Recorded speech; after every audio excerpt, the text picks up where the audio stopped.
Bab 1621, Rumah Sakit Bagian 1. Mobil Land Rover melaju kencang di jalan yang gelap dan kosong. Angin dingin bertiup dan udaranya sangat dingin. Nikola Paplodar, di dalam mobil, JK dengan antusias memperkenalkan seseorang kepada Zhao Yu.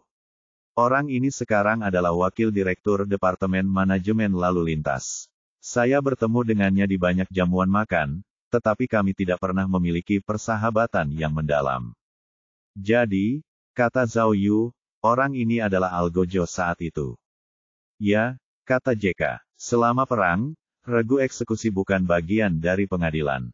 Mereka berada di bawah yurisdiksi Angkatan Darat dan bertanggung jawab terutama untuk menangani pembelot. Kau benar, tidak peduli siapa yang bertanggung jawab atas dompet itu, bocah lelaki itu tetap mati di tangan Nikola. Jadi, kemungkinan si pembunuh mencarinya untuk melunasi hutangnya sangat tinggi. Tapi, Eureka menambahkan dari kursi penumpang, Nikola menderita kanker, dan dia sedang sekarat. Kanker paru stadium akhir. Kurasa dia tidak punya banyak hari lagi. Eureka menggelengkan kepalanya dan berkata, menurutku pembunuhnya tidak perlu membunuhnya lagi. Sulit untuk mengatakannya. Saya merasa bahwa pembunuhnya ingin membunuhnya terlebih dahulu. Tetapi dia membiarkannya pergi karena dia menderita kanker. Sekarang setelah 3 orang lainnya telah diurus, si pembunuh mungkin tidak dapat melampiaskan amarahnya dan mengalihkan perhatiannya ke orang ini. Jika aku pembunuhnya, Zhao Yu menganalisis, aku akan menjadikan jenderal itu sebagai target terakhirku. Karena kematian jenderal itu pasti akan menimbulkan kegemparan besar. Seluruh kota akan mencarinya, dan akan sulit baginya untuk melarikan diri. Tapi, JK memberikan pendapat yang berbeda. Memang masuk akal kalau pasien kanker didahulukan, kan? Pikirkan saja, jika Nikola dibunuh sejak awal, polisi pasti akan curiga bahwa itu adalah dendam. Kalau tidak, siapa yang mau bersusah payah membunuh pasien kanker stadium akhir? Tidak peduli apapun, kita hampir sampai. Eureka menunjuk lurus ke depan, dan semua orang sudah bisa melihat tanda silang besar di gedung rumah sakit. Ini berarti mereka telah tiba di rumah sakit tempat Nicholas berada. Tiba-tiba, Zhao Yu sepertinya menyadari sesuatu dan bertanya, jalan ini terlihat familiar. Bukankah kita pernah ke sini beberapa hari yang lalu? Benar, jika menjelaskan, jalan ini disebut Jalan Jifang. Rumah Sakit Nasional terletak di sisi barat Jalan Jifang, dan lapangan pembebasan berada di sisi timur. Zhao Yu menoleh dan melihat monumen di alun-alun, serta gereja di luar alun-alun. Cek, pikiran Zhao Yu bergerak, seolah-olah dia telah menangkap suatu informasi, dan sebuah ide baru muncul di benaknya. Rumah Sakit Nasional sudah menjadi rumah sakit terbaik di seluruh Kosovia, tetapi, kata JK tak berdaya, fasilitas medis di sini masih terbatas. Banyak orang kaya yang sakit parah masih memilih pergi ke Belgrade atau Bukares untuk berobat. Nikolai ada di Departemen Onkologi di lantai 6, kata Eureka sambil melihat informasi itu. Aku penasaran bagaimana keadaannya sekarang. Bisakah kau memberi kami informasi lebih lanjut? Mungkin juga, kata Jika setengah bercanda, dia sudah ditangkap oleh pembunuhnya. Cepatlah. Pengemudi menghentikan mobilnya di pintu masuk rumah sakit, dan semua orang segera keluar dari mobil dan bergegas menuju sasaran. Saat dia berjalan terburu-buru, Zhao Yu melihat jam tangannya. Saat itu sudah pukul 4 pagi. Seluruh rumah sakit sangat sepi, dan dia tidak bisa melihat siapapun. Hanya tersisa 7 jam sebelum ia meninggalkan Korsovia hari ini. Ia bertanya-tanya apakah kasus pembunuhan dompet itu akan terungkap dalam 7 jam ini. Setelah melihat arlojinya, Zhao Yu tidak terburu-buru ke rumah sakit, tetapi dengan hati-hati mengamati lingkungan sekitar rumah sakit. Dia merasa bahwa penampilan rumah sakit itu punya hubungan penting dengan ide yang baru saja muncul di benaknya. Lobi rumah sakit kosong, jadi Zhao Yu dan timnya naik lift ke lantai 6 rumah sakit. Karena Eureka telah memeriksa informasi sebelumnya, mereka tidak pergi ke pos perawat untuk menghubungi staf medis. Sebaliknya, mereka langsung pergi ke bangsal Nikolai.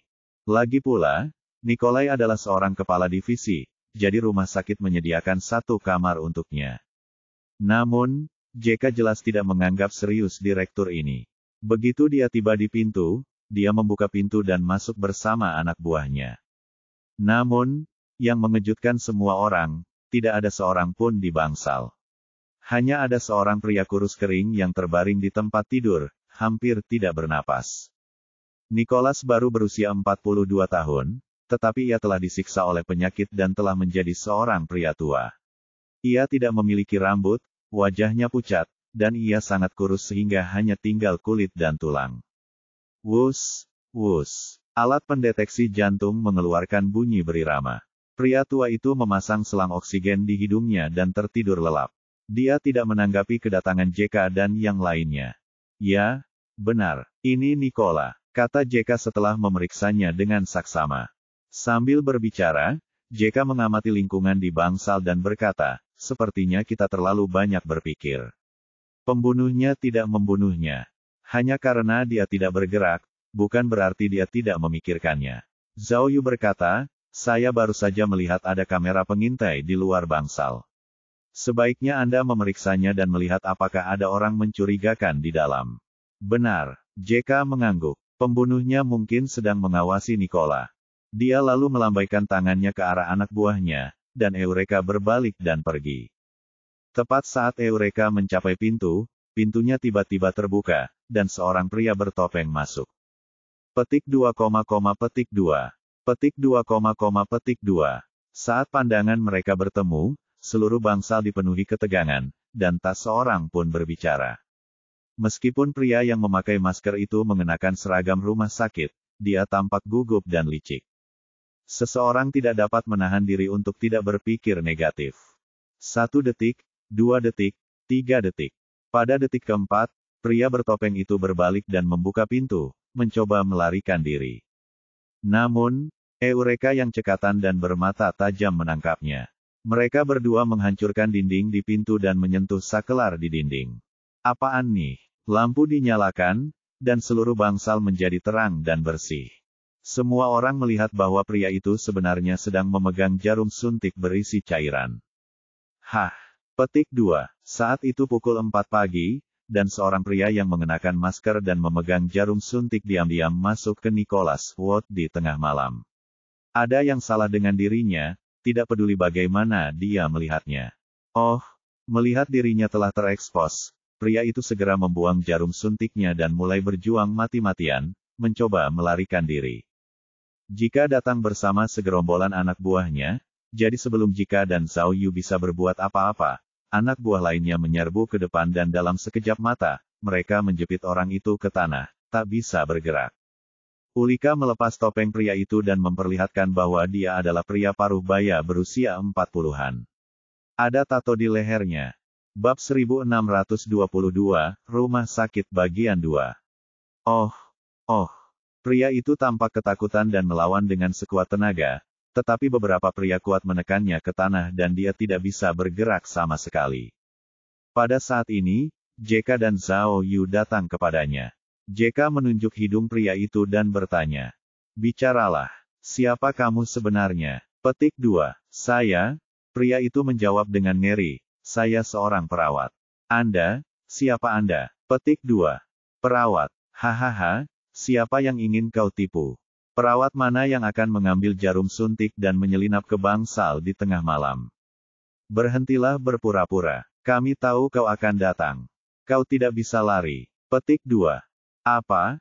Apa yang kalian bicarakan? Orang yang mengaku sebagai perawat itu membantah. Saya pergi untuk memberinya obat penghilang rasa sakit. Pada jam seperti ini setiap malam, dia harus disuntik dengan obat penghilang rasa sakit. Kalau tidak seorang pun akan bisa tidur sepanjang malam. Obat penghilang rasa sakit. JK mengambil jarum suntik di tanah dan sedikit mengernyit. Detik berikutnya, dia mengeluarkan kartu identitas dan meletakkannya di depan perawat sambil berteriak, kamu masih berpura-pura. Kami polisi, dan kami sudah menangkap semua kejahatan yang telah kamu lakukan. Ini, penjaga itu tampak tidak percaya dan bertanya, polisi. Apa yang saya lakukan? Apa yang kalian pahami? Kamu seorang perawat, mengapa kamu memakai masker? Eureka mengambil maskernya dan bertanya. Saya baru saja merokok, jadi saya harus memakai masker. Kalau kepala perawat mencium bau asap, saya bisa mati. Perawat itu menjelaskan. Siapa namamu? Tanya JK. Jan Kohler. Sang pengurus menjawab tanpa berpikir, petugas, kalian, apakah kalian salah? Yang melakukan kejahatan itu adalah anak-anak pasien, kan? Mereka sudah berutang 2 bulan gaji kepada saya. Mendengar ini, semua orang saling memandang. Petik 2. Jika orang ini benar-benar seorang perawat, maka apa yang mereka lakukan sekarang akan sangat canggung. Hei, tiba-tiba, seorang dokter berjas putih muncul di luar bangsal. Dia pasti mendengar keributan itu dan bergegas untuk memeriksa situasi. Dia langsung bertanya kepada orang banyak, apa yang kalian lakukan? Ini rumah sakit, ini bangsal, apa yang kalian lakukan? Kak Dokter Casey, ini aku. Melihat dokter itu, perawat itu tampak seolah-olah telah melihat juru selamatnya dan dengan cepat berteriak, Jan Kohler, ini Jan Kohler. Cek. Saat itu, ketika orang banyak melihat petugas medis menyapa dokter, mereka menyadari bahwa mereka mungkin telah menangkap orang yang salah. Mereka tidak punya pilihan selain melepaskan sedikit dan membiarkan petugas medis berdiri dari tanah. Jan Kohler, dokter itu menatapnya dengan saksama dan bertanya dengan rasa ingin tahu, itu Anda. Apa yang terjadi? Apa yang dilakukan orang-orang ini? Petik 2. Polisi, katakan padaku, orang ini, dia menunjuk ke perawat. Apakah kamu mengenalnya? Apa fungsinya? Saya kenal dia. Dokter itu mengangguk dan menjawab, dia pengurus rumah sakit kita. Ada apa? Alhamdulillah. Untung saja kamu datang. Penjaga yang bernama Jan Kohler bertepuk tangan dan berdoa, lalu tanpa basa-basi melepaskan ikatannya. Petik 2. Ketika anak buah JK melihat bahwa dokter telah memberikan bukti, mereka tidak punya alasan untuk bertahan dan terpaksa melepaskannya. Apa yang terjadi? Dokter itu masih menatap JK dan yang lainnya dengan ekspresi bingung. Apakah kalian benar-benar polisi? Mengapa aku tidak melihatnya? Petik 2. Saya juga tidak berpikir begitu. Perawat itu segera berlari ke belakang dokter dan membujuknya, Dokter Casey, saya akan memanggil petugas keamanan. Dengan itu, kepala penjaga itu lari tanpa menoleh ke belakang. Hai, petik 2. Eureka berteriak, tetapi dokter itu menghalangi pintu. Dia mengulurkan tangan ke Jake dan bertanya, ayo, tunjukkan identitasmu. Aku ingin tahu apakah kamu polisi. Kau, berani sekali kau. Kau tahu siapa kami. Kami sedang menyelidiki kasus penting. Bentak Eureka. Kalau tidak, kenapa aku harus datang ke sini tengah malam begini? Petik 2. Tunggu. Berhenti. Teriak JK, lalu dia mengeluarkan kartu identitasnya lagi dan menyerahkannya kepada dokter. Kali ini, dokter itu memeriksa dokumen itu dengan saksama. Ia tidak tahu apa yang tertulis di sana, tetapi setelah beberapa kali melirik, wajah dokter itu berubah. Ia segera berdiri tegap dan membungkuk dengan sangat sopan kepada JK. Setelah JK mengambil kembali identitasnya, dia bertanya, kami benar-benar di sini untuk menyelidiki sebuah kasus. Ada sesuatu yang ingin kami tanyakan kepada Nicola. Petik 2. Oh, Nicola. Dokter itu melihat ke arah bangsal dan bertanya dengan rasa ingin tahu, lalu, mengapa kamu berkelahi dengan perawat? Oh, begitulah. Sepertinya ini hanya kesalahpahaman kecil. Saat mereka berbicara, karena pintu bangsal terlalu penuh, semua orang keluar dari bangsal satu demi satu dan datang ke koridor untuk berbicara. Zhao Yu adalah salah satunya. Begitu tiba di koridor, ia mulai mengamati lingkungan sekitar. Pandangannya tertuju pada kamera di koridor. Siapa yang tahu bahwa hanya dengan sekilas pandang, dia tiba-tiba menemukan situasi yang tidak terduga. Itu tidak benar. Sejak dia datang ke Kosovia, demi keselamatan, Zhao Yu selalu menyalakan detektor tak kasat mata miliknya. Dengan begitu, jika ada yang mengikuti atau mengawasinya, dia akan lebih waspada.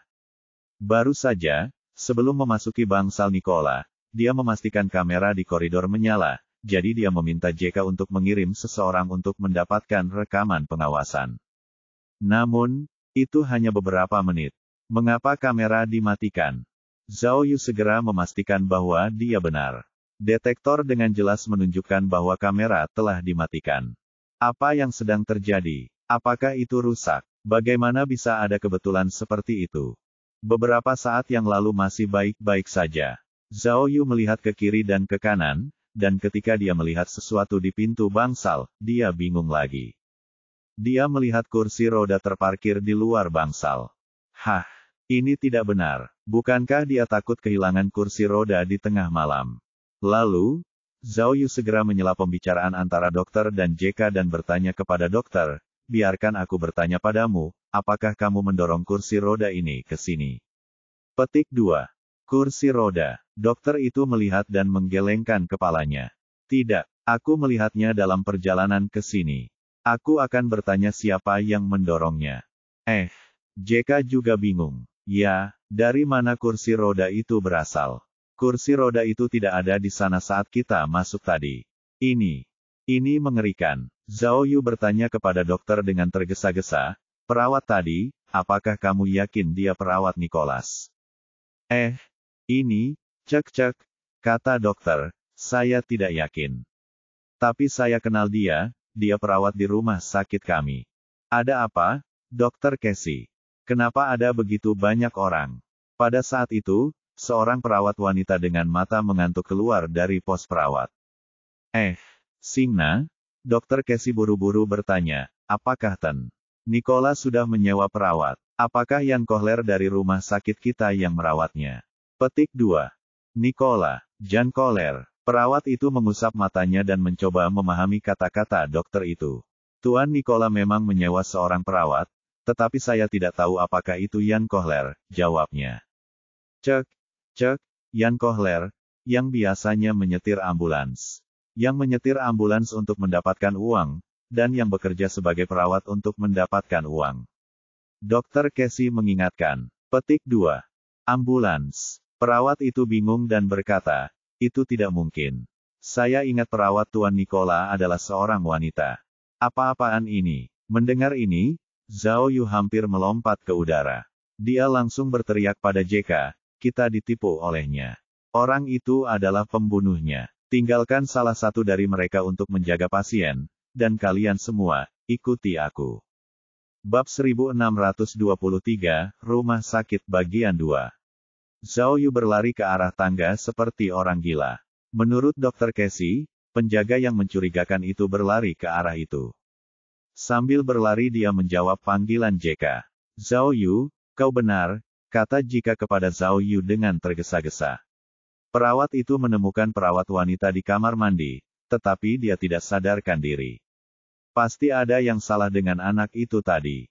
Kita harus menangkapnya.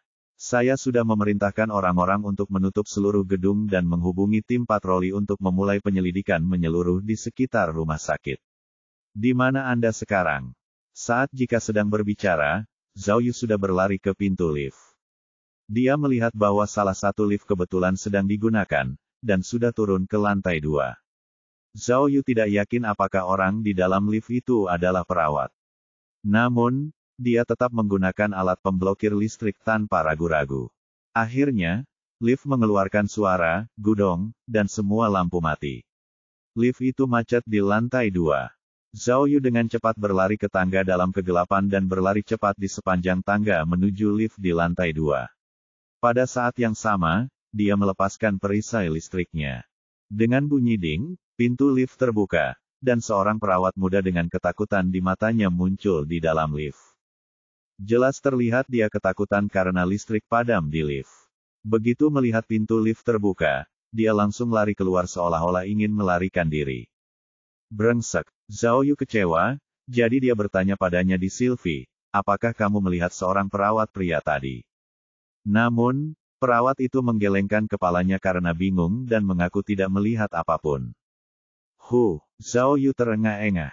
Dia ingin melaporkan situasi tersebut kepada JK, tetapi ketika dia menyalakan teleponnya, telepon itu mati karena perisai listrik. Dia buru-buru menyalakan komputer dan menyalakannya kembali. Kemudian, dia bergegas ke tangga lagi dan berlari menuju lobi di lantai pertama, yang merupakan pintu masuk utama rumah sakit. Begitu dia menyalakan teleponnya, dia menerima telepon dari JK. Zhao Yu, mengapa ponselmu mati saat ini? Kamu di mana? Tanya JK. Saya mengejar lift. Saya ingin pergi ke gerbang sekarang. Zhao Yu menjelaskan situasinya. Tidak perlu ke gerbang utama. Anak buahku sudah bertanya di pintu masuk utama.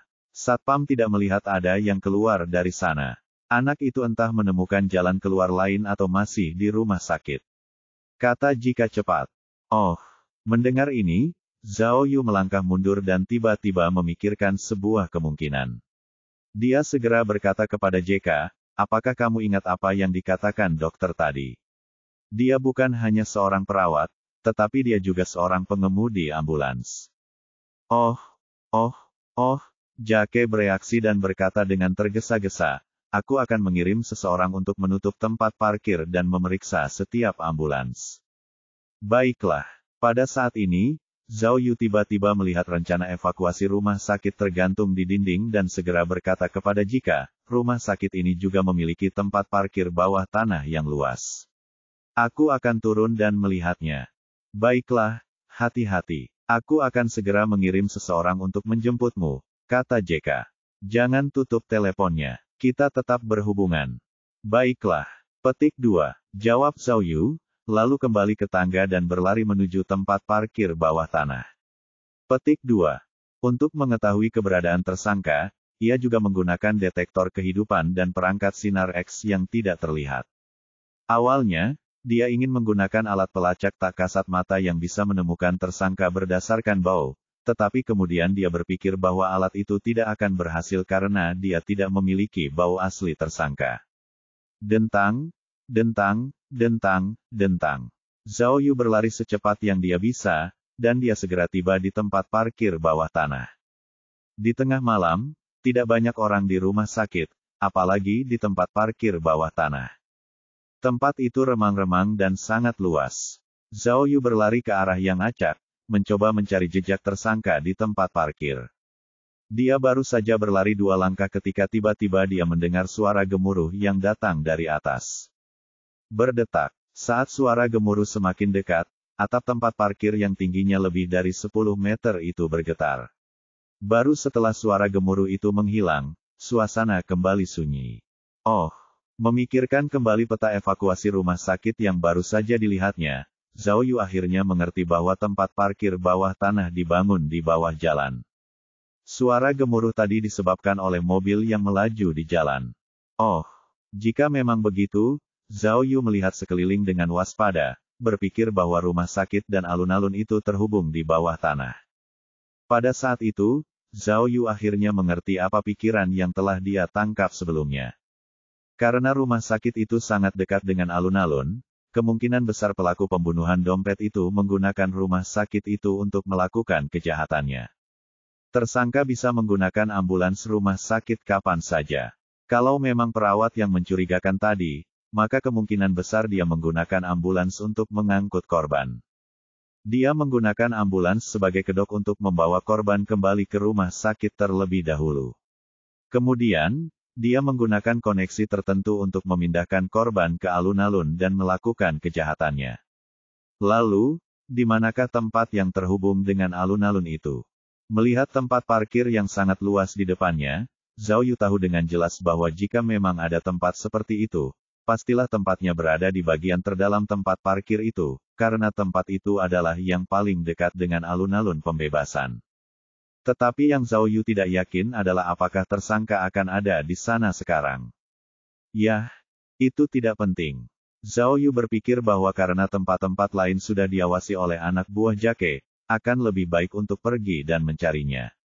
Bahkan jika mereka tidak dapat menangkap pembunuhnya, mereka mungkin dapat menemukan petunjuk lainnya. Karena itu, dia tidak ragu lagi. Dia mempercepat langkahnya dan berlari menuju bagian terdalam tempat parkir. Karena area rumah sakit nasional sangat luas, banyak kendaraan tidak perlu diparkir di tempat parkir bawah tanah, sehingga tempat parkir itu kosong. Tidak banyak kendaraan yang terlihat. Apalagi, sebagian besar kendaraan yang terparkir di sana adalah mobil-mobil zombie tua dan bobrok, seolah-olah sudah lama tidak ada orang di sana. Dentang. Saat Zhao Yu sedang mencari, dia tiba-tiba mendengar suara pintu dibanting dari bagian terdalam tempat parkir. Hah! Zhao Yu mempercepat langkahnya dan akhirnya berlari ke sudut paling dalam. Dia melihat bahwa sudut tembok itu penuh dengan sampah, dan udaranya dipenuhi bau apek. Saat cahaya redup, Zhao Yu menyalakan senter di ponselnya. Dia mengamati dinding bagian dalam dan langsung melihat pintu kecil di dinding kiri. Pintu kecil itu adalah pintu besi yang disulam dengan buruk. Zhao Yu menariknya dengan tangannya, dan pintu kecil itu berderit terbuka.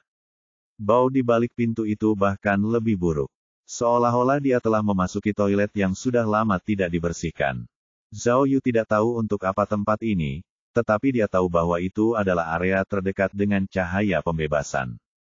Maka, tanpa ragu-ragu dia pun masuk ke dalam rumah kecil itu dan meraba-raba lebih dalam lagi. Rumah itu tidak besar. Setelah berjalan beberapa saat, dia menemukan tangga tua. Dia melihat ke atas tangga dan merasakan suara pintu ditutup sepertinya berasal dari atas. Jadi, dia menaiki tangga dan menyadari bahwa ruangan di sini jauh lebih besar dari yang dia bayangkan. Ada 2 lantai di atas tangga, dan di kedua sisi tangga ada koridor yang membentang sejauh mata memandang. Bahkan ada kamar-kamar kecil di koridor tersebut. Ada banyak grafiti di dinding, dan di antara grafiti itu, Zhao Yu juga melihat banyak kata-kata dan slogan kuno, serta beberapa potret yang tidak dapat dikenali lagi. Melihat ke tanah, terlihat tumpukan sampah di mana-mana. Meja dan kursi yang rusak hampir ada di mana-mana. Oh, pada titik ini, Zhao Yu akhirnya sedikit mengerti. Ternyata tempat yang terhubung dengan tempat parkir bawah tanah rumah sakit itu kemungkinan besar adalah tempat perlindungan serangan udara yang pernah ada selama perang. Bab 1624, Bab 1623 Pengejaran Gila. Ternyata tidak semua tempat perlindungan serangan udara terendam banjir. Karena tempat ini terhubung dengan rumah sakit, tidak ada yang pernah menemukan tempat ini sebelumnya. Memikirkan hal ini, Zhao Yu merasa bahwa kesimpulannya benar. Di tempat perlindungan serangan udara ini, seharusnya ada pintu keluar yang terhubung ke alun-alun. Maka, ia mempercepat langkahnya dan menaiki tangga menuju lantai atas. Akhirnya, saat tangga memanjang hingga ujung, ia terhalang oleh tembok. Zhao Yu menyorotkan senternya ke pintu dan melihat ada pintu logam tua lainnya di dinding. Melalui pintu logam kecil itu, dia bisa mendengar suara mobil lewat, yang berarti ada jalan di luar. Ya, ini tempatnya. Zhao Yu segera menarik pintu, tetapi ternyata pintunya terkunci dan tidak bisa dibuka. Namun, bagaimana mungkin kunci kecil menghentikan Zhao Yu? Dia menggunakan pembuka kunci universal, dan kunci tersembunyi itu terbuka dengan suara. Pintu besi tua itu mengeluarkan suara berderit keras. Saat dia membuka pintu kecil itu, Zhao Yu merasakan angin dingin bertiup di wajahnya, dan suhu tubuhnya tiba-tiba turun. Saat melihat keluar, tampak jalan sempit di depan mereka. Karena sudah larut malam, tidak ada kendaraan di jalan tersebut. Jika melihat lebih jauh ke kejauhan, ada 2 bangunan megah di seberang jalan. Itu adalah katedral yang terletak di sisi barat lapangan pembebasan, dan setelah katedral itu ada lapangan pembebasan. Seperti yang diharapkan, Zhao Yu dengan hati-hati mengamati lingkungan luar dan menemukan bahwa ada gang sempit di antara kedua gereja. Jika tersangka menggunakan rute ini untuk membawa korban ke alun-alun, akan mudah untuk menghindari kamera pengawas dan beberapa toko. Hah, tunggu. Saat Zhao Yu hendak keluar dari tempat perlindungan serangan udara, dia tiba-tiba menemukan sesuatu berwarna putih di samping pintu besi. Karena benda ini relatif baru, sangat kontras dengan sampah lama lainnya di dalam gua. Zhao Yu melihatnya dan ternyata itu adalah kemeja putih. Oh, Zhao Yu langsung mengenalinya. Itu adalah seragam perawat di rumah sakit, persis sama dengan yang dikenakan tersangka yang berpura-pura menjadi perawat. Tak perlu dikatakan lagi, kemungkinan besar ini ditinggalkan oleh tersangka. Suara pintu besi yang baru saja didengarnya seharusnya berasal darinya. Dia pasti telah melarikan diri dari sini. Bagus, cukup pintar. Zhao Yu mengira tersangka tahu bahwa polisi akan mengunci gedung rumah sakit setelah kejadian tersebut, jadi dia tidak mengambil risiko mengemudikan ambulans, tetapi memilih untuk menyelinap pergi dari sini. Sayang sekali kau bertemu dengan detektif hebatmu Zhao. Mari kita lihat kemana kau bisa melarikan diri kali ini. Zhao Yu tidak terburu-buru mengejar, tetapi mengeluarkan alat pelacak tak terlihat yang telah disiapkannya sebelumnya dan menggunakannya pada dirinya sendiri. Setelah menggunakannya, dia bisa seperti anjing pelacak. Dia bisa memastikan bau pada pakaian dan kemudian mengikuti tersangka. Perangkat itu ajaib. Zhao Yu mengendus bau di pakaiannya, dan layar sistem menunjukkan tampilan pelacakan. Zhao Yu pernah menggunakan alat ini sebelumnya, dan berdasarkan konsentrasi baunya, tersangka seharusnya tidak bisa lari jauh. Setelah keluar dari pintu, Zhao Yu tidak hanya mencium bau tersangka, tetapi juga melihat pergerakannya dengan jelas. Tanpa diduga, setelah pelaku melarikan diri dari tempat perlindungan serangan udara, ia justru berlari di sepanjang gang antara kedua gereja dan menuju lapangan pembebasan. Orang ini benar-benar berani. Dia jelas tahu bahwa alun-alun adalah tempat paling berbahaya, tetapi dia masih berlari ke sana. Baiklah, aku akan lihat kemana kau bisa lari. Memikirkan hal ini, Zhao Yu melangkah menyeberang jalan, ingin mengikuti jejak tersangka. Pada akhirnya, sebuah kecelakaan yang memalukan terjadi. Zhao Yu baru saja menyeberang jalan ketika sebuah mobil polisi listrik datang entah dari mana dan berhenti di pintu masuk gang, menghalangi jalan Zhao Yu. Jangan bergerak. Polisi di dalam mobil segera melompat keluar, melambaikan tongkat di tangannya, dan berteriak kepada Zhao Yu, jangan bergerak. Jangan bergerak. Apa-apaan ini? Zhao Yu sedang depresi. Dia sedang dalam masa kritis dalam melacak seorang penjahat, tetapi dia malah diperlakukan sebagai tersangka oleh polisi setempat. Siapa yang bisa dia ajak bicara untuk bertukar pikiran? Saat mereka berbicara, 3 petugas polisi melompat keluar dari mobil polisi dan mengepung Zhao Yu. Saat Zhao Yu hendak menelepon JK, seorang polisi bergegas mendekat dan mencengkeram lengannya. Jangan bergerak, turunkan tanganmu. Polisi berteriak keras sambil menjepit tangan Zhao Yu di belakang punggungnya dan menekannya ke kap depan mobil. Hei, kita di pihak yang sama. Aku ingin menelepon. Bisakah kamu menelepon? Zhao Yu mengulurkan tangan untuk mengambil ponselnya, tetapi polisi di belakangnya menahannya, tidak membiarkannya bergerak. Bajingan, apa kalian bodoh? Zhao Yu bertanya dalam bahasa setempat, lihat baik-baik. Aku bukan orang setempat. Orang Asia, apa aku bisa jadi penjahat? Petik 2. Apa? Ketiga polisi itu tercengang. Salah satu dari mereka bergumam, beruang apa? Beruang hitam atau beruang hitam? Apakah dia menertawakan kita? Zhao Yu kembali tertekan, tetapi dia tidak sempat menjelaskannya, karena tiba-tiba dia menemukan situasi yang tidak biasa di layar sistem. Entah kenapa, bau tersangka tiba-tiba menjadi jauh lebih kuat dari sebelumnya. Zhao Yu segera mengikuti bau itu dan melihat ke depan, hanya untuk melihat bahwa bau itu berasal dari gang di depannya. Akhirnya, saat dia hendak melihat, dia tiba-tiba melihat ada seseorang yang bersembunyi di kedalaman gang. Meskipun lorong itu gelap, Zhao Yu masih bisa tahu dari bau dan siluet orang itu bahwa orang ini pastilah tersangka dari Gonggong. Kenapa dia kembali? Zhao Yu masih bertanya-tanya, tetapi tersangka di gang melihat bahwa Zhao Yu telah menemukannya, jadi dia segera berbalik dan melarikan diri. Persetan. Kali ini, Zhao Yu benar-benar cemas. Apakah ada kesempatan yang lebih baik dari ini? Bagaimana dia akan membiarkannya pergi? Dalam kepanikannya, Zhao Yu menjadi gila. Memanfaatkan fakta bahwa petugas polisi yang menahannya sedang teralihkan, dia menarik lengannya ke belakang dan berbalik dari kap mobil. Polisi terkejut, dan mereka dengan cepat melambaikan tongkat mereka ke arah Zhao Yu. Zhao Yu mengambil keputusan dan segera meraih seorang polisi untuk menghalangi tongkatnya. Dia kemudian menendang polisi lainnya hingga jatuh ke tanah. Kemudian, dia memegang kepala polisi itu di tangannya dan memukul kap mobil dengan keras. Pria itu langsung pingsan. Petik 2. Polisi yang memegang tongkat itu tercengang. Dia segera mengambil walkie-talkie dan meminta bantuan. Zhao Yu memukulnya dengan keras, membuatnya gegar otak dan matanya membiru. Setelah menjatuhkan 3 petugas polisi, Zhao Yu ingin mengejar tersangka. Namun, setelah berjalan 2 langkah, ia menemukan bahwa mobil listrik yang digunakan polisi itu tidak buruk. Mobil itu mini dan bisa melewati gang. Jadi, dia dengan tenang membuka pintu dan masuk ke dalam mobil. Kemudian, dia menginjak pintu elektrik dan mengendarai mobil polisi elektrik itu ke dalam gang.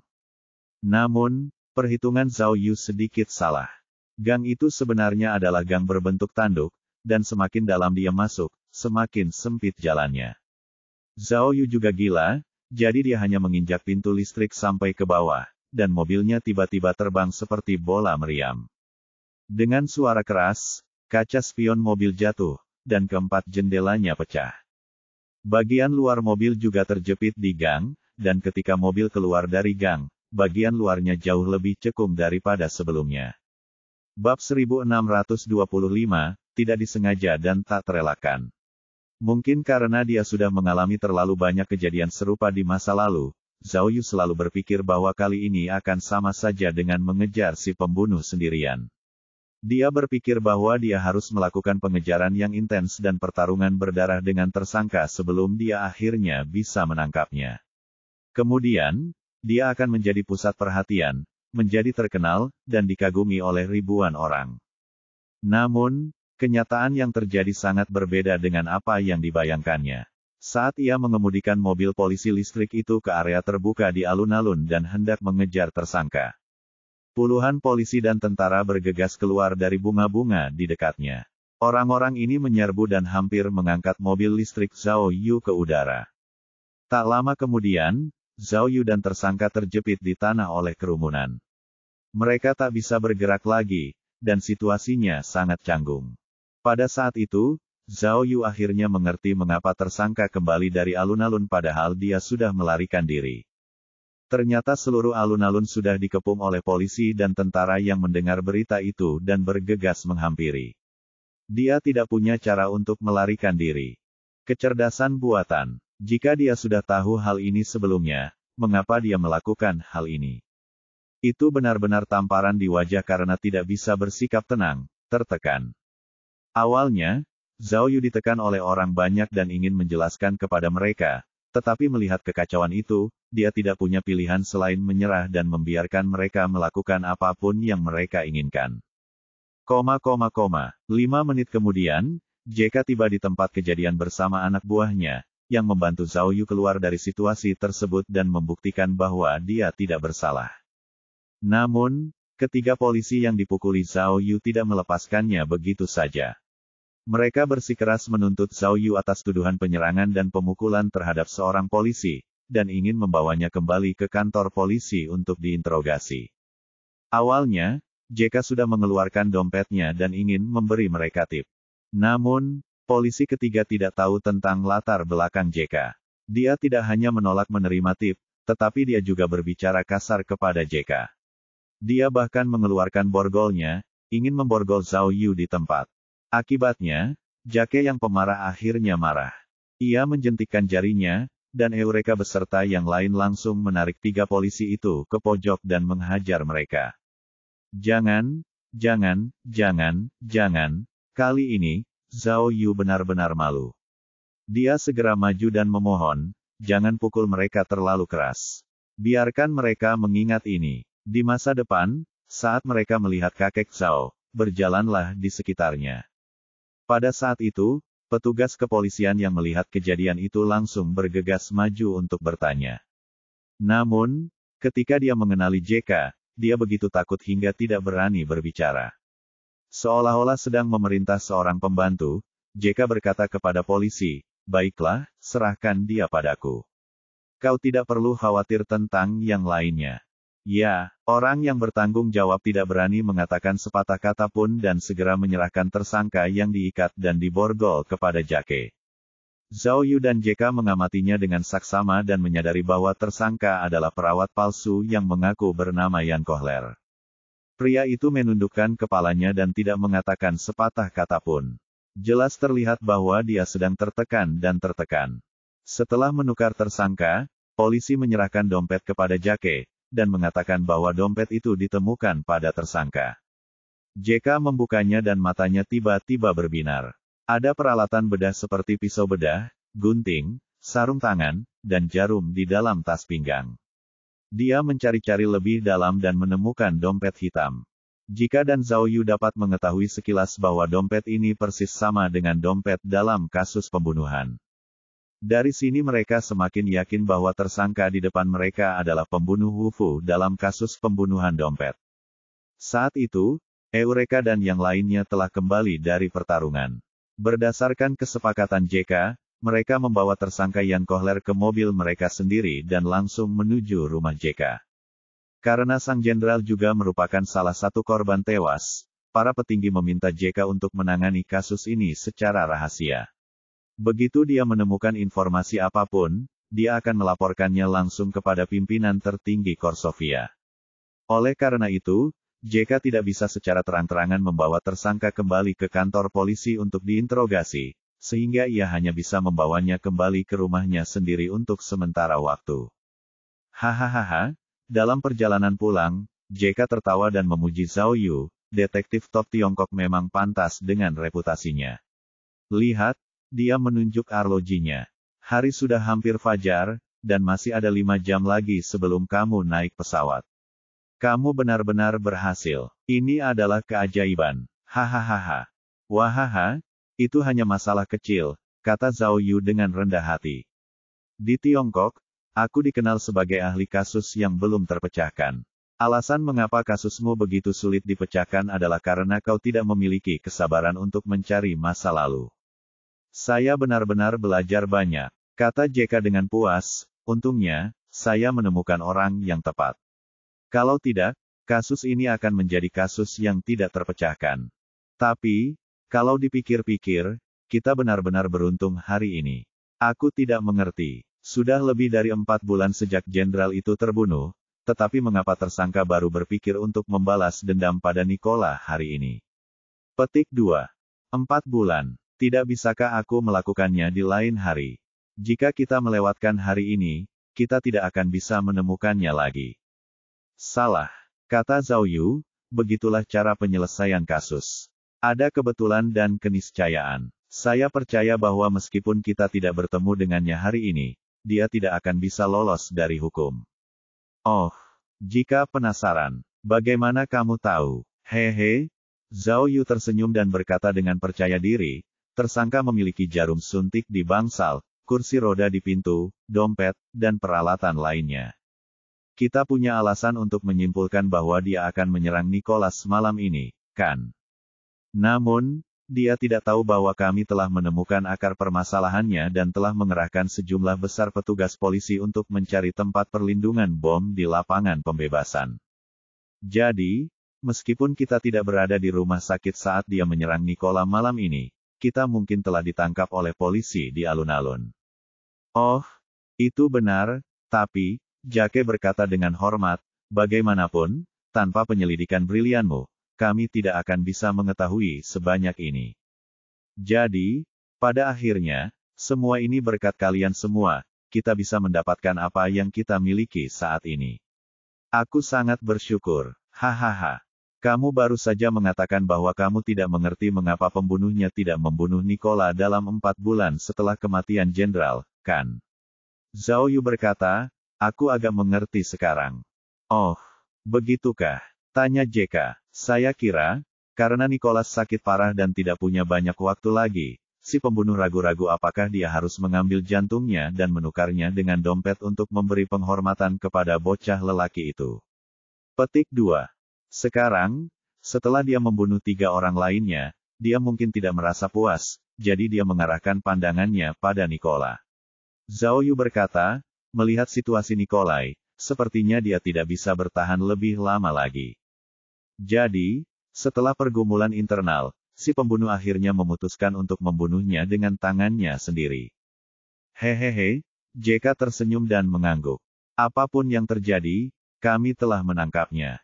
Tidak peduli berapa banyak pertanyaan yang ada, kami akan segera mendapatkan semua jawabannya. Bab 1626, Bab 1625 terukir di hati seseorang. Ketika kelompok itu mengawal tersangka ke rumah Jake, langit sudah mulai memutih. Waktu semakin dekat ketika Zhao Yu akan meninggalkan Korsovia. Jika tampaknya memahami pikiran Zhao Yu. Dia tahu bahwa Zhao Yu ingin mengetahui keseluruhan cerita kasus pembunuhan dompet itu sebelum dia pergi. Oleh karena itu, dia mempercepat interogasi dan membawa tersangka ke gudang anggur bawah tanah di rumahnya. Karena bukti-bukti sudah meyakinkan dan kejahatannya jelas, tersangka Yan Kohler sudah tahu bahwa dia sudah dihabisi, jadi dia tidak melawan lagi dan tetap diam. Dia mengakui kejahatannya kepada JK dan Zhao Yu di tempat. Namun, setelah Yan Kohler berbicara, kekesalannya sebelumnya tergantikan oleh kemarahan dan keresahan. Dia sangat bersemangat. Aku telah menyelamatkan yang sekarat dan menolong yang terluka di garis depan, dan mengabdi pada negara, tetapi pada akhirnya, apa yang kudapatkan sebagai balasannya? Anakku baru berusia 6 tahun, 6 tahun. Meskipun dia bersalah, dia tidak seharusnya dipukuli sampai mati, kan? Petik 2. Negara apa ini? Sistem apa? Menembak anak berusia 6 tahun di depan umum, apakah masih ada rasa kemanusiaan dalam dirinya? Memangnya kenapa kalau sekarang sedang perang? Sekalipun dia anak musuh, dia tidak boleh sekejam itu. Biar kukatakan padamu, semua orang yang kubunuh pantas mati. Mereka membunuh anakku, mereka semua pantas mati. Kurasa aku sudah membunuh terlalu sedikit. Putra, mendengar itu, Zhao Yu tiba-tiba mengerti.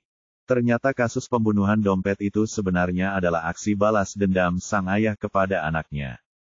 JK telah menginterogasi banyak penjahat kejam, tetapi di hadapan ayah yang telah kehilangan anaknya ini, dia jelas sedikit malu-malu.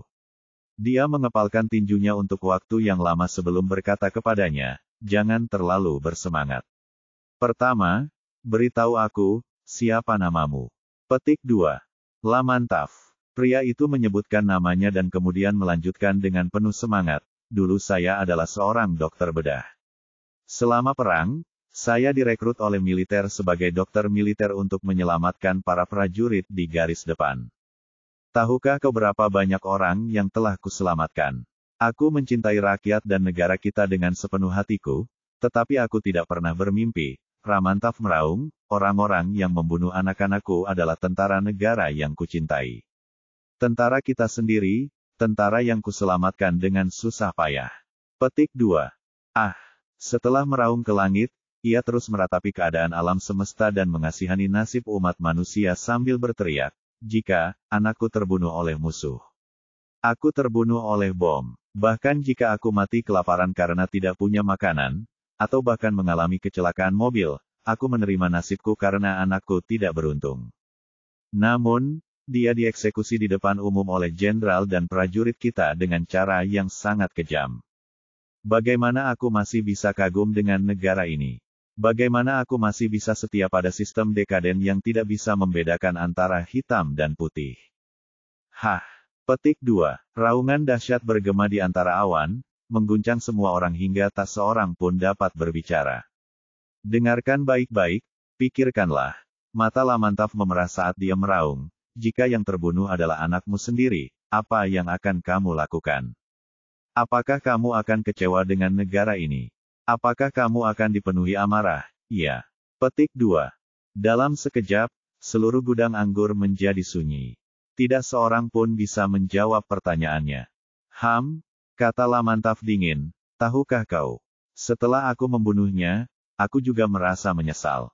Namun, aku tidak menyesal membunuh mereka. Aku baru sadar bahwa meskipun aku membunuh mereka, aku tidak bisa menenangkan amarah di hatiku.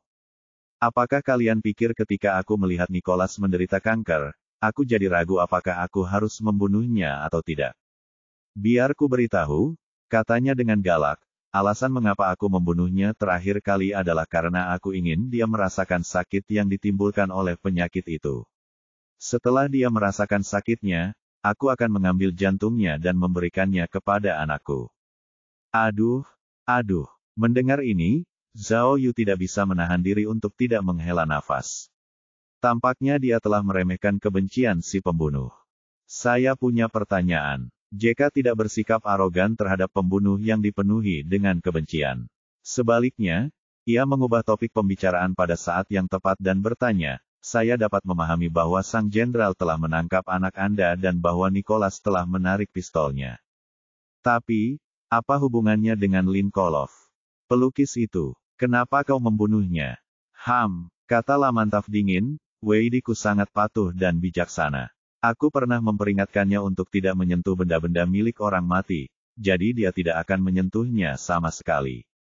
Linkolov mencuri dompet itu. Dia melihat seorang tentara datang untuk memeriksa, jadi dia memberikan dompet itu kepada Weidiku. Jadi, orang terkutuk itu seharusnya dia. Petik 2. Semua orang terkejut. Tidak ada yang menyangka bahwa kematian pelukis itu disebabkan oleh alasan ini. Apakah itu berarti Wade adalah nama anakmu? Kau tidak ada di sana saat itu, kata JK. Bagaimana kau bisa yakin bahwa Linkolov memberikan dompet itu kepada anakmu? Ya, kata Eureka, bahkan jika Linkolov melihat para prajurit setelah mencuri dompet itu, dia bisa saja membuangnya. Mengapa kamu harus memberikannya kepada anakmu? Aku tidak tahu, kata Lamantaf dengan nada meremehkan. Aku baru mendengarnya dari anak-anak lain kemudian. Mereka semua melihatnya. Linkolov lah yang secara pribadi memasukkan dompet itu ke tangan Wade. Oh, kau benar. Jake mengerutkan kening. Jadi, sebelum kau membunuh Linkolov, kau tidak bertanya padanya. Bagaimana jika kau membunuh orang yang salah? Mengapa aku harus bertanya padanya? Kata Lamantaf dengan marah, selama dia ada hubungannya dengan kematian anakku, dia harus dikuburkan bersama anakku. Tidak hanya dia, mereka yang menonton kesenangan itu, mereka yang tidak membantu anakku memohon belas kasihan, para penonton yang acuh tak acuh, semuanya harus bertanggung jawab atas kematian anakku. Akhirnya aku tahu kenapa aku tidak bisa melampiaskan amarahku bahkan setelah membunuh beberapa musuh ini. Karena selain membunuh mereka, aku juga harus membunuh negara busuk yang tidak bisa diselamatkan ini. Lamantaf menggertakkan giginya dan berkata, biarkan aku memberitahumu, jika kau tidak menangkapku hari ini, aku akan membalas dendam yang lebih hebat. Lamantaf memutar tubuhnya seperti orang gila, mencoba melepaskan diri. Anak buah JK segera mengelilinginya dan menahannya. Cek, cek, cek. JK cemberut dan menggelengkan kepalanya. Dia merasa sangat kesal. Jelas, ia juga telah jatuh ke dalam kontradiksi nilai yang sulit dibedakan. Karena kebencianmu begitu besar, Zhao Yu mengambil kesempatan untuk menanyakan keraguannya, lalu apa yang kau lakukan sebelumnya? Mengapa kau menunggu hingga lebih dari 20 tahun setelah kejadian ini sebelum kau memikirkan balas dendam? Aku, Lamantaf ragu-ragu dan berkata, aku ingin membalas dendam, tetapi terjadi kecelakaan. Aku. Melihat keraguan Lamantaf, Zhao Yu tiba-tiba punya ide. Saya ingin membalas dendam, tetapi sebuah bom jatuh. Lamantaf memiringkan kepalanya dan menunjuk dahinya dengan matanya. Saya meledak. Petik 2. Saat aku terbangun lagi, aku sudah berada di Podgorica, seorang tawanan. Saya menghabiskan beberapa tahun pertama di kamp tawanan perang. Saya akhirnya dibebaskan, tetapi aliansi selatan runtuh dan saya terjebak di Montenegro. Saat itu, saya hanya berpikir untuk kembali ke Korsovia untuk membalaskan dendam anak saya, jadi saya mengambil risiko untuk menyeberangi perbatasan. Pada akhirnya, saya ditangkap lagi. Setelah itu, saya dikurung di penjara Montenegro selama beberapa tahun. Setelah dibebaskan, saya kembali ke pekerjaan lama saya dan bekerja sebagai dokter di Vilpanzar selama beberapa tahun. Karena noda itu, saya mencoba berkali-kali tetapi gagal mendapatkan dokumennya. Tidak ada cara untuk kembali ke Korsovia melalui prosedur normal. Setelah pelajaran pertama, saya tidak berani mengambil risiko menyeberangi perbatasan lagi. Saya harus memikirkan cara perlahan-lahan. Baru 2 tahun lalu saya akhirnya mendapatkan dokumen dan pergi ke Taipei. Biar ku beritahu, Lamantaf menyipitkan matanya dan berkata, dahulu kala, aku juga berpikir bahwa kebencianku akan melemah seiring berjalannya waktu. Namun, justru sebaliknya, semakin dekat aku dengan kampung halamanku, semakin tak terlupakan kebencian itu. Bab 1627, titik mencurigakan terakhir, bagian 1. JK mendatangi Lamantaf dan menekan kepalanya. Dia menatapnya dengan saksama dan melihat bekas luka di dahinya. Dari situ bisa diketahui bahwa memang benar dia terkena bom di kepalanya. Melihat ini, Wajah JK menunjukkan ekspresi puas dan dia menghela napas panjang lega. Zhao Yu tahu bahwa, meskipun insiden Lamantaf sangat disayangkan, ini adalah hasil yang lebih ingin dilihat JK. Hal ini karena selama ini mereka menduga kasus pembunuhan dompet tersebut memiliki unsur pembunuhan politik. Mereka khawatir jika mengusut kasus ini akan melibatkan terlalu banyak kepentingan politik, yang akan menimbulkan kekacauan di negara ini dan merugikan stabilitas serta pembangunan negara. Karena itu pula pemimpin Korsovia meminta JK untuk menyelidikinya secara rahasia dan melaporkannya secara pribadi kepadanya. Namun, sekarang setelah kebenarannya terungkap, tidak perlu lagi melakukan penyelidikan secara rahasia. Karena kasus ini adalah pembunuhan berantai, maka itu murni balas dendam pribadi si pembunuh dan tidak melibatkan terlalu banyak faktor politik. Hati, JK melepaskan kepala Lamantaf dan bertanya, di mana kau menaruh hati yang kau ambil itu?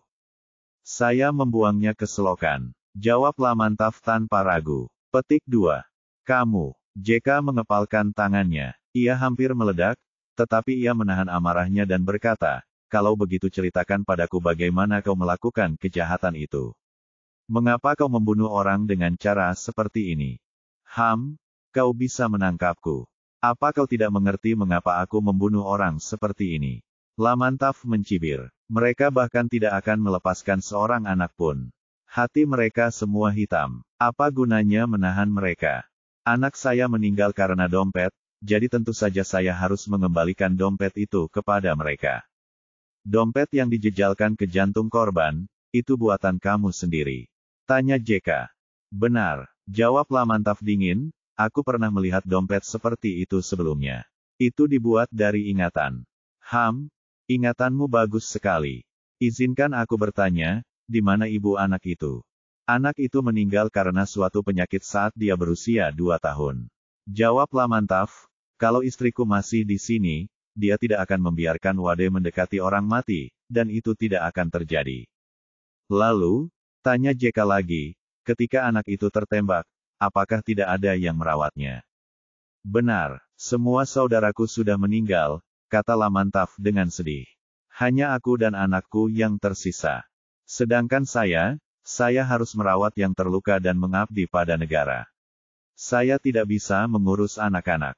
Kalau saya tahu hal seperti itu akan terjadi, saya lebih baik membawa anak saya ke garis depan.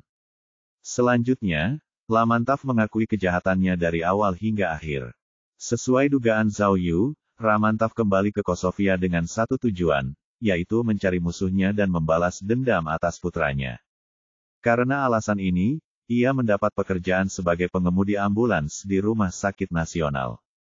Kemudian, ia mulai mencari informasi dan mengumpulkan informasi tentang musuh-musuhnya. Karena dia pandai menyamar, setiap kali dia mengikuti musuhnya, dia akan menyamar dengan hati-hati, jadi JK dan yang lainnya tidak melihat masalah apapun dalam video pengawasan sebelumnya. Agar rencana balas dendamnya berjalan mulus, Lamantaf mempersiapkan diri dengan matang selama lebih dari setahun sebelum akhirnya melaksanakan rencananya, membunuh si pelukis, kapten polisi militer, dan sang jenderal secara bergantian. Pada saat kejahatan itu terjadi, dia menggunakan ambulans rumah sakit sebagai alat transportasinya.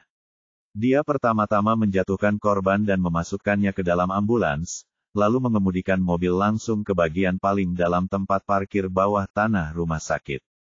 Setelah itu, dia menggendong korban keluar dari tempat perlindungan bom melalui pintu kecil, menyeberang jalan, melewati gang-gang di antara gereja-gereja, dan memasuki lapangan pembebasan. Karena dia sudah memeriksa lingkungan alun-alun terlebih dahulu, dia berhasil menghindari kamera dan tiba di lokasi yang ditentukan untuk membunuh korban. Dulu, saat Jake dan yang lainnya menyelidiki kasus tersebut, mereka sempat memperhatikan ambulans yang digunakannya.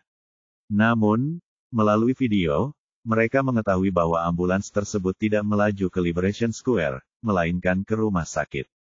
Oleh karena itu, mereka mengira ambulans tersebut sedang menjalankan misi dan tidak melakukan penyelidikan lebih lanjut. Dia harus mengakui bahwa ide menggunakan ambulans memang brilian. Kasus ini terjadi di tengah malam, dan merupakan hal yang paling tidak mencurigakan jika ambulans berada di jalan pada tengah malam. Orang-orang tentu akan berpikir bahwa ambulans tersebut berusaha menyelamatkan pasien. Adapun hal mencurigakan lainnya, JK dan Zhao Yu juga mendapat jawaban dari Lamantaf. Itu hanya kebetulan. Setelah Lamantaf membunuh sang jenderal, dia tahu bahwa polisi dan militer akan dikerahkan untuk menyelidiki seluruh kota. Jadi, dia bersembunyi di rumah sakit dan terus mengemudikan ambulansnya. Yang mengejutkannya, Nikolai, yang menderita kanker, juga dirawat di rumah sakit nasional. Jadi, dia melamar ke rumah sakit untuk menjadi perawat paruh waktu, dan menggunakan identitasnya sebagai perawat sebagai kedok. Dia perlahan mendekati Nicholas dan menanyakan situasinya. Tentu saja, agar tidak meninggalkan jejak, dia tidak bisa langsung menjadi pengasuh Nicholas. Lagi pula, Nicholas punya pengasuh sendiri. Seperti yang dikatakan Lamantaf sendiri, sejak awal, dia tidak berniat melepaskan Nicholas. Alasan mengapa dia tidak menyerangnya terlebih dahulu adalah karena dia ingin membiarkan Nicholas merasakan sakit dan kemudian membunuhnya.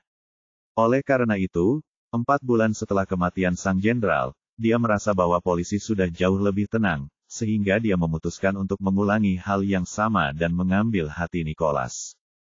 Namun, dia tidak pernah menyangka bahwa Zhao Yu dan yang lainnya sudah mengetahui tentang Nicholas dan memergokinya. Begitu saja, dengan pengakuan penjahat, kebenaran kasus pembunuhan dompet akhirnya terungkap, dan Zhao Yu akhirnya memberi JK penjelasan yang sempurna sebelum dia meninggalkan Kosovia. Pada pukul 10 di pagi hari, untuk mengungkapkan rasa terima kasihnya, JK bersikeras mengantar Zhao Yu sendiri ke bandara. JK mengendarai mobil Land Rover dengan tenang dan perlahan, dan hanya ada dia dan Zhao Yu di dalam mobil. Sejujurnya, kasus ini benar-benar membuat orang tidak senang, kata JK kepada Zhao Yu dengan sedih. Dulu saya adalah orang yang berdarah panas dengan rasa cinta tanah air dan negara yang tinggi, dan saya bekerja keras setiap hari demi cita-cita negara. Saya juga pernah mengalami masa perang, mungkin, di masa perang, keputusan darurat itu tidak salah. Namun, sesuatu seperti anak yang ditembak seharusnya tidak terjadi. Mendengarkan kata-kata JK yang menyedihkan, Zhao Yu tidak tahu bagaimana cara menghiburnya. Meskipun Lamantaf salah karena membunuh, alasan dia melampiaskan amarahnya dan membunuh orang-orang itu menggugah pikiran. Tampaknya perang memang menjadi katalisator segala kejahatan dan sumber segala penderitaan. Zhao Yu tidak dapat menahan kegembiraannya karena negaranya damai dan stabil. Kalau tidak, mungkin akan ada lebih banyak kasus seperti ini. Lamantaf berkata, kata JK, bahwa jika dia tidak tertangkap oleh kita hari ini, dia akan mempertimbangkan untuk bergabung dengan perlawanan. Di masa depan, dia akan menjadi ancaman besar bagi kita. Jadi, saya benar-benar tidak tahu kata-kata apa yang bisa saya gunakan untuk berterima kasih kepada Anda. Sedangkan untukmu, jangan tolak aku. Aku sudah mentransfer 1 juta euro ke rekeningmu. Anggap saja sebagai persen, untuk menebus penyesalan karena aku tidak membiarkan para penari menghiburmu dengan baik. Kamu, wajah Zhao Yu menegang, dan dia memarahinya dengan benar. Kakek tua, bagaimana kamu bisa melakukan ini? Apakah aku, Zhao Yu, orang yang tamak?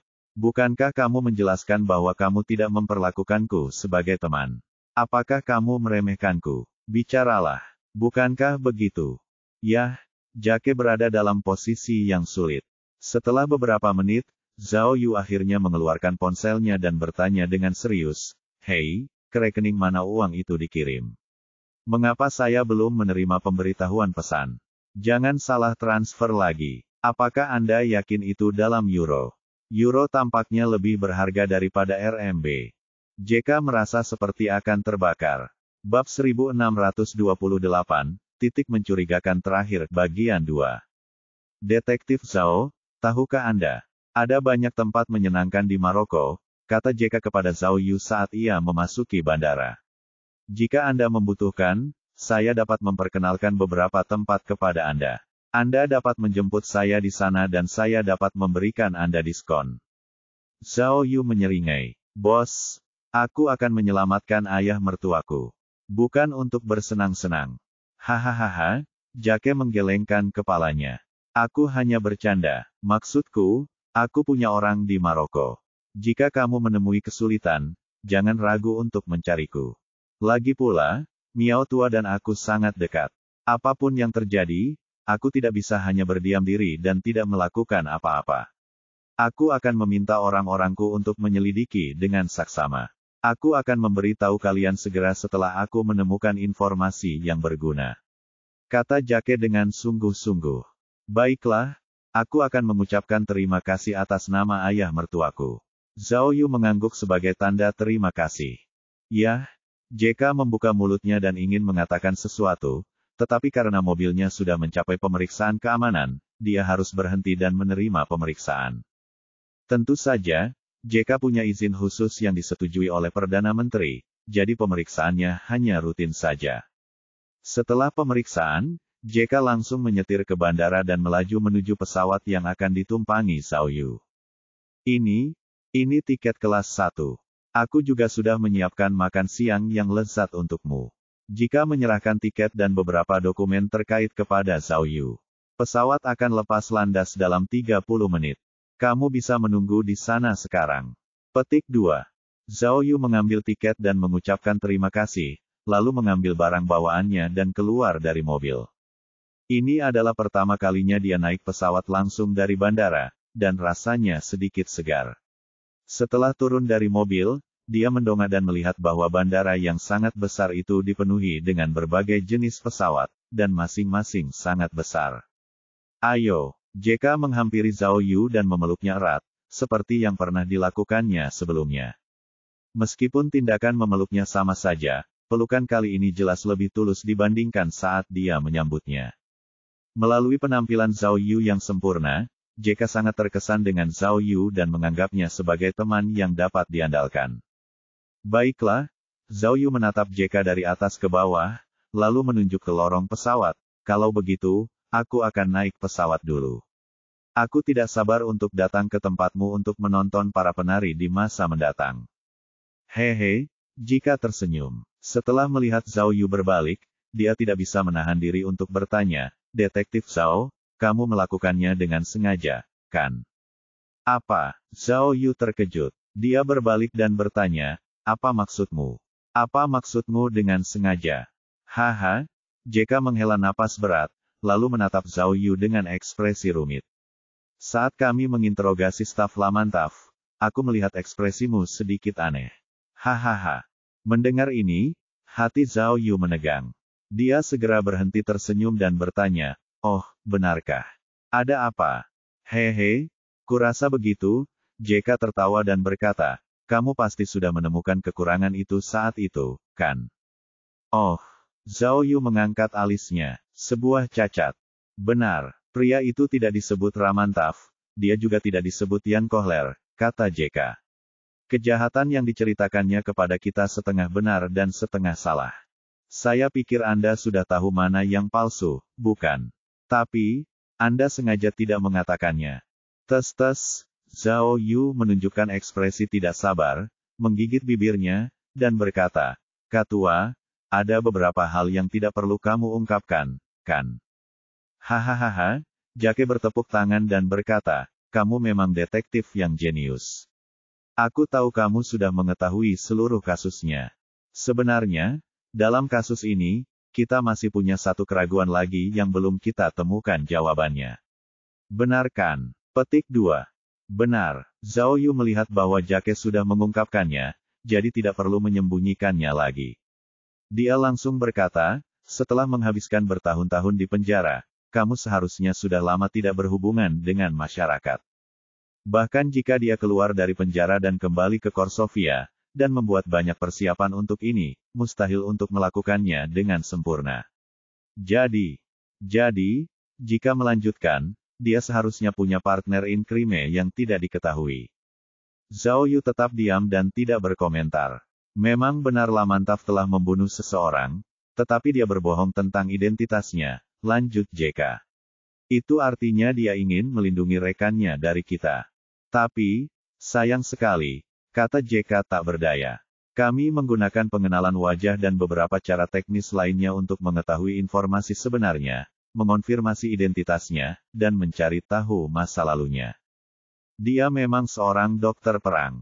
Nama aslinya adalah Dwards. Pengalamannya mengasingkan diri ke luar negeri hampir sama dengan apa yang dia katakan. Jadi, berdasarkan informasi ini, saya sekarang tahu siapa kaki tangannya.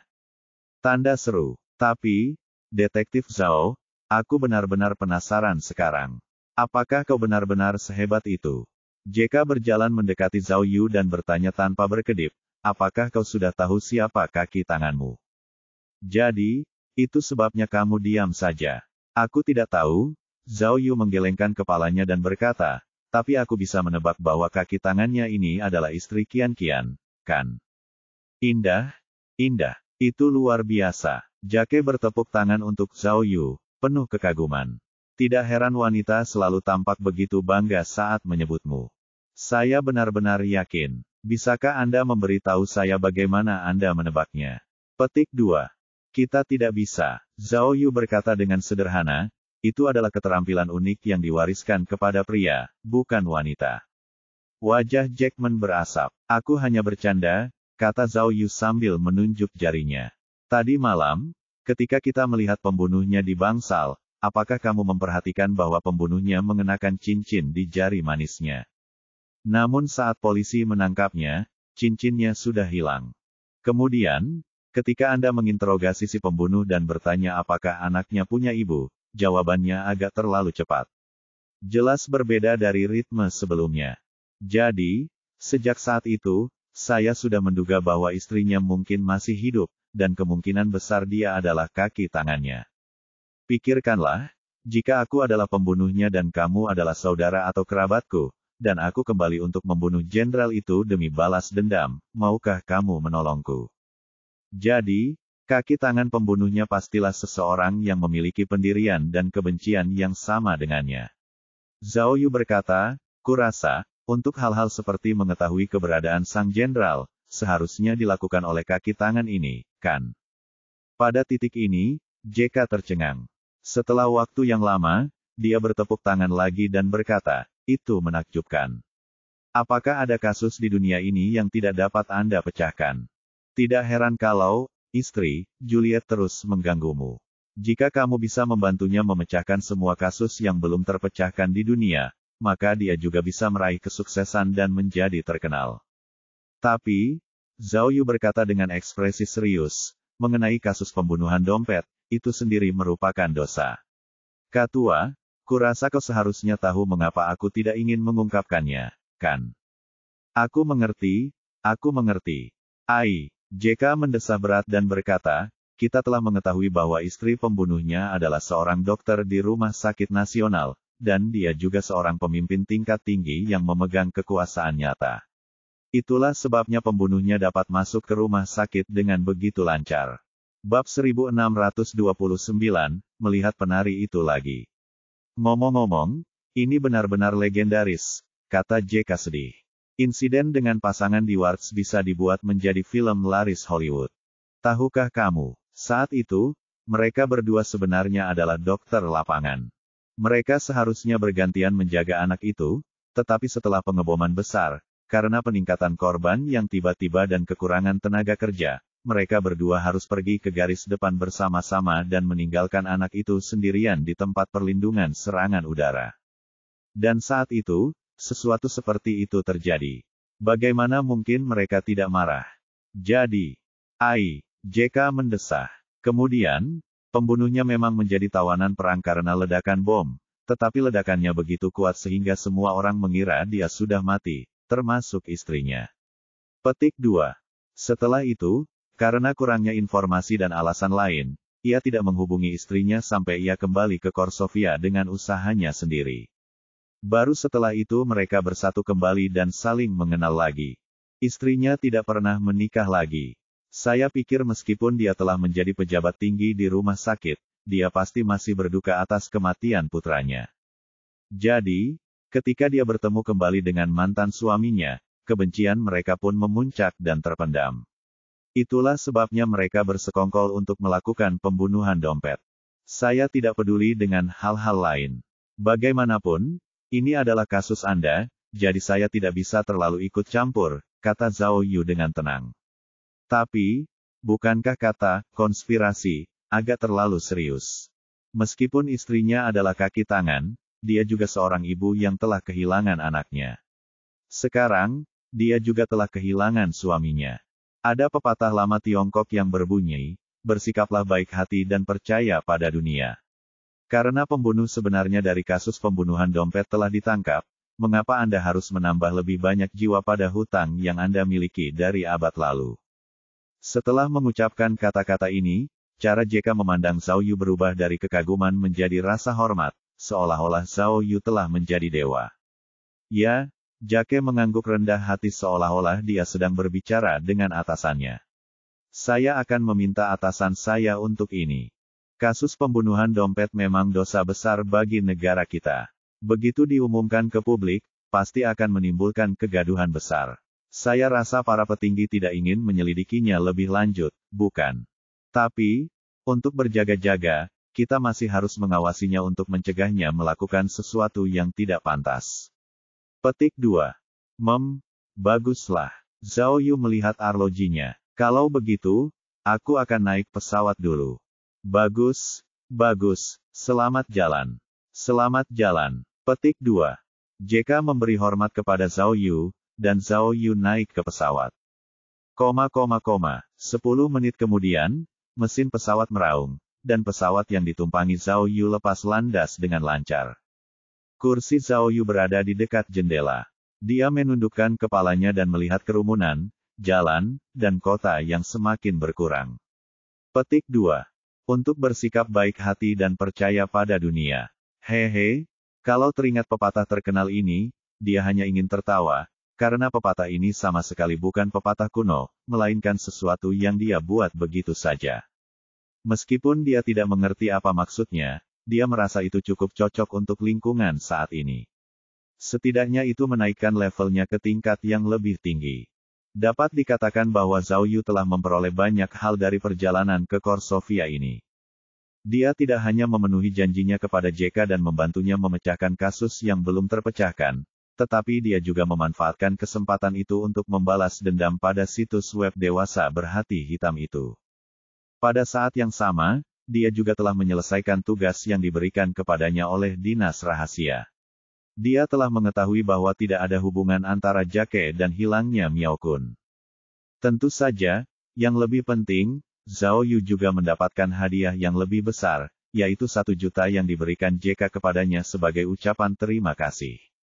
Itu euro. Kalau dikonversi ke RMB, harganya mahal banget. Meskipun Zhao Yu sudah menjadi miliarder, dia masih merasa sangat gembira. Dia merasa bahwa jika dia bisa membuka heksagram sekarang, heksagram Gen DUI seharusnya menjadi suatu keharusan, bukan? Gen menyatakan bahwa ia telah memecahkan kasus yang belum terpecahkan, dan DUI menyatakan bahwa ia telah mengumpulkan sejumlah kekayaan yang diperoleh secara tidak sah. Oh tidak, hadiah yang besar. Namun, ketika dia menyebutkan sistemnya, Zhao Yu masih merasa sedikit menyesal, karena jika dia bisa mendapatkan heksagram terlebih dahulu, dia akan bisa mendapatkan banyak perangkat untuk memecahkan kasus tersebut. Sayang sekali, dia mengamati area heksagram dengan serius. Masih ada waktu 2 minggu sebelum area itu dicairkan. Zhao Yu menantikan hari di mana ia bisa mendapatkan heksagram lainnya. Pesawat itu melewati awan dan terbang tinggi ke angkasa. Kota itu tidak lagi terlihat dari jendela, dan hanya gunung-gunung yang terlihat samar-samar. Zhao Yu menatap ponselnya, dan pikirannya mengikuti kepergian Korsovia, kembali ke langkah selanjutnya dari rencananya. Menurut informasi Li Jing, sejauh ini, dinas rahasia belum membuat kemajuan apapun dalam hilangnya Miao Kun. Karena perjanjian 5 hari telah berakhir, Li Jing tidak dapat menolak permintaan Zhao Yu untuk pergi ke Maroko guna membantu penyelidikan. Zhao Yu tahu bahwa dinas rahasia telah berusaha keras untuk mencari keberadaan Miao Kun, tetapi mereka tetap tidak dapat menemukannya. Ini menunjukkan betapa seriusnya masalah ini. Maroko, kesan Zhao Yu tentang negara misterius ini hanya terbatas pada Casablanca dan Gurun Sahara. Dia tidak tahu apa misi Miao Kun datang jauh-jauh ke Maroko. Dan mengapa dia menghilang. Namun, dia tahu bahwa orang yang bisa menculik Miao Kun dengan diam-diam pasti memiliki latar belakang yang kuat. Oleh karena itu, perjalanannya ke Maroko kali ini pasti akan penuh dengan bahaya, dan dia harus waspada tinggi.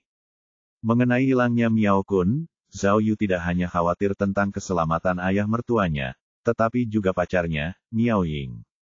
Selama beberapa hari terakhir, dia berbicara dengan Miao Ying di telepon setiap hari, bercerita tentang penyelidikan lanjutan kasus pembunuhan yang direkam dalam video, serta beberapa kisah kehidupan sehari-harinya. Zhao Yu punya firasat kalau Miao Ying sepertinya menyadari sesuatu, jadi setiap kali pembicaraan hendak berakhir, dia akan menyebut nama Miao Kun. Mereka bertanya mengapa Miao Kun tidak menghubungi keluarganya selama ini, dan mengapa dia masih membutuhkan bantuan Zhao Yu untuk mencari tahu lebih banyak. Sebenarnya, Zhao Yu tidak ingin menyembunyikannya dari Miao Ying, tetapi bahkan jika dinas rahasia setuju, Zhao Yu tidak akan berani memberitahu Miao Ying kebenarannya. Jika Miao Ying tahu tentang hilangnya Miao Kun, dia pasti akan meminta untuk datang dan melakukan penyelidikan. Zhao Yu, tentu saja, tidak ingin dia berada dalam bahaya. Karena itu, kali ini dia harus waspada untuk menemukan Miao Kun. Setelah mengambil keputusan, Zhao Yu membuka laptopnya dan mulai merencanakan penyelidikannya setelah tiba di Maroko, seperti biasa. Namun, setelah membuat beberapa rencana tindakan, dia menyadari bahwa pengetahuannya tentang kasus tersebut terlalu sedikit. Sampai saat ini, Li Jing belum memberitahunya sepatah kata pun tentang hilangnya Miao Kun, apalagi informasi langsung. Dia samar-samar bisa merasakan bahwa pasti ada hal yang lebih sensitif di balik hilangnya Miao Kun. Karena itu, dia hanya bisa pergi ke Maroko dan bertemu dengan orang yang bertanggung jawab atas dinas rahasia. Setelah memahami rahasia-rahasia ini, dia kemudian bisa merumuskan rencana lebih lanjut. Itu bagus. Setelah menikmati makan siang yang mewah di pesawat, Zhao Yu hanya berbaring di kursi mewah dan tidur nyenyak. Selain mendengar dengkurannya sendiri, dia juga bermimpi aneh. Dia bermimpi telah menemukan Miao Kun. Sebagai ucapan terima kasih, Miao Kun secara khusus mengajaknya menonton pertunjukan penari. Bab 1630, Bab 1629 Pengemudi Wanita. Tempat di mana Miao Kun mengalami kecelakaan adalah Casablanca yang terkenal, kota terbesar di Maroko, yang penuh dengan misteri. Namun, Casablanca bukanlah ibu kota Maroko meskipun menjadi kota terbesar. Ada juga bandara di sana, tetapi penerbangan dari Kosovo tidak dapat mencapai sana secara langsung. Mereka hanya dapat terbang ke ibu kota Maroko, Labrat, lalu naik bus ke sana.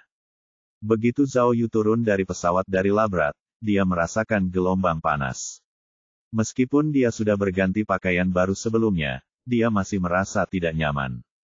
Setelah melalui prosedur standar, Zhao Yu mengikuti kerumunan keluar dari bandara.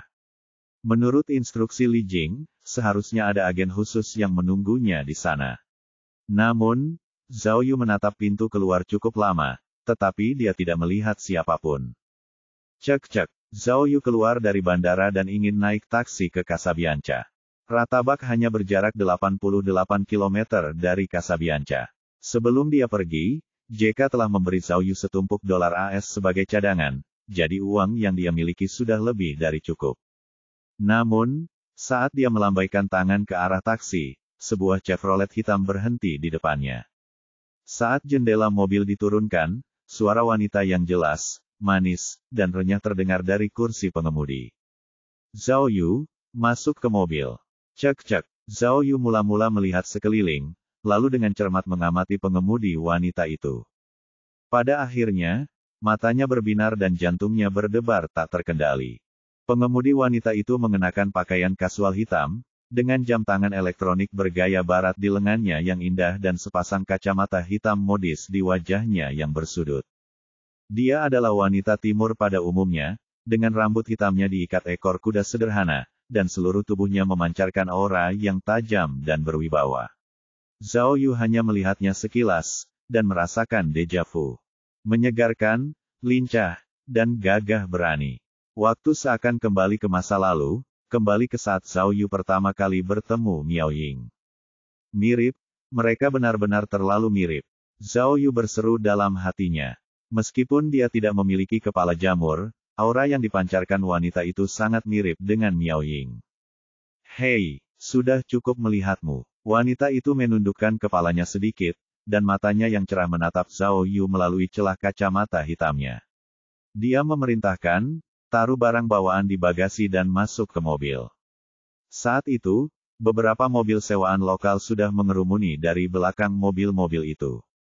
Karena ingin menjemput penumpang, mobil-mobil sewaan itu membunyikan klakson. Oh, Zhao Yu terbangun dari lamunannya dan segera memasukkan barang bawaannya ke bagasi. Kemudian dia membuka pintu dan duduk di kursi penumpang depan. Pengemudi wanita itu menginjak gas dan melaju keluar bandara. Setelah masuk ke dalam mobil, Zhao Yu merasa penasaran, bertanya-tanya apa yang terjadi padanya. Sejak dia merayu Dewi Miao Ying, tidak peduli betapa cantiknya wanita yang ditemuinya, dia selalu bersikap tenang dan kalem. Mengapa jantungnya berdebar kencang saat melihat pengemudi wanita ini? Sebenarnya, wanita ini tidak secantik itu. Setidaknya sedikit lebih buruk dari Miao Ying, kan? Apa yang sedang terjadi? Merasa kepanasan dan kering, Zhao Yu segera membuka botol air mineral yang dibawanya dan menyesapnya sedikit. Saya sudah banyak mendengar tentang Anda, Detektif Zhao. Akhirnya saya bertemu dengan Anda hari ini. Pengemudi wanita itu melaju kencang. Ada banyak mobil di jalan, tetapi dia tidak berniat memperlambat lajunya. Perkenalkan diri saya. Nama saya Ding Lan. Anda juga bisa memanggil saya Kelly.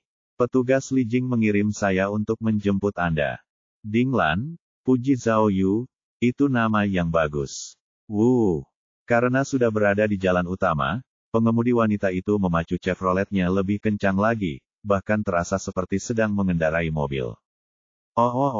Bahkan Zhao Yu, yang dikenal karena kesombongannya, merasa sedikit takut. Dia segera bertanya, apakah polisi lalu lintas di Maroko tidak menghukum orang yang ngebut? Kalau begitu, mari kita selidiki. Plat nomornya palsu. Ding Lan berkata dengan acuh tak acuh, Zhao Yu, kau detektif yang saleh. Tindakan heroikmu telah lama menyebar ke seluruh dinas rahasia. Merupakan suatu kehormatan besar untuk bekerja dengan Anda hari ini. Kamu terlalu baik. Zhao Yu menyadari bahwa apapun yang dikatakan wanita itu, dia tidak memiliki emosi. Dia tidak dapat memastikan apakah dia sedang emosional. Dia mungkin telah menerima pelatihan profesional. Zhao Yu berpikir sejenak, lalu akhirnya sampai pada intinya. Bolehkah aku bertanya apakah kamu yang bertanggung jawab atas kasus ini? Tidak, jawab Ding Lan. Saya hanya kontak dan asisten Anda. Situasi kasus hilangnya Miao Kun lebih rumit. Meskipun Anda di sini untuk membantu, petugas Li Jing tidak ingin Anda bertemu dengan agen yang menangani kasus ini. Oh, aku mengerti. Zhao Yu mengangguk dan berkata, sepertinya ayah mertuaku tidak baru saja diculik. Maksud Zhao Yu jelas. Karena Li Jing tidak mengizinkannya bertemu dengan agen khusus yang menangani kasus tersebut. Itu berarti mereka masih khawatir tentang sifat hilangnya Miao Kun dan menduga bahwa dia mungkin telah membelot.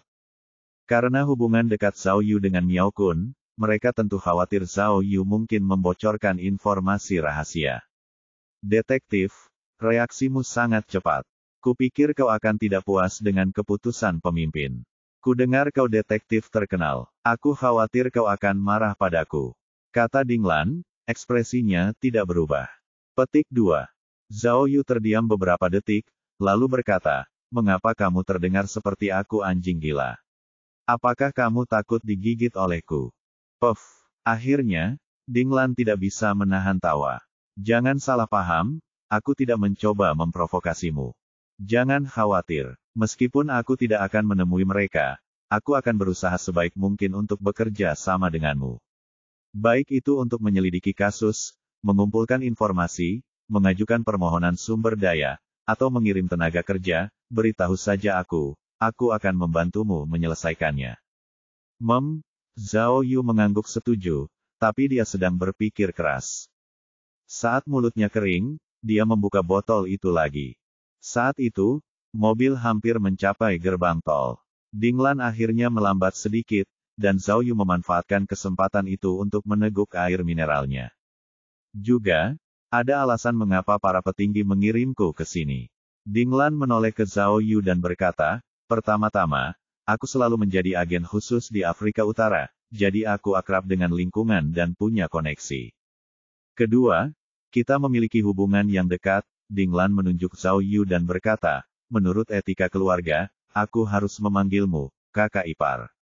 Mendengar ini, Zhao Yu segera meletakkan botolnya, tetapi dia tidak bisa menelan air di mulutnya karena rasa ingin tahunya. Jelas, Zhao Yu tidak mengerti apa yang dimaksud Ding Lan. Sepertinya kamu benar-benar tidak tahu. Ding Lan tersenyum dan berkata, sebenarnya, Miao Kun adalah ayahku. Aku putrinya, VTTT. Mendengar kalimat yang mengejutkan ini, Zhao Yu tidak dapat menahannya lagi dan menyemburkan air ke jendela mobil.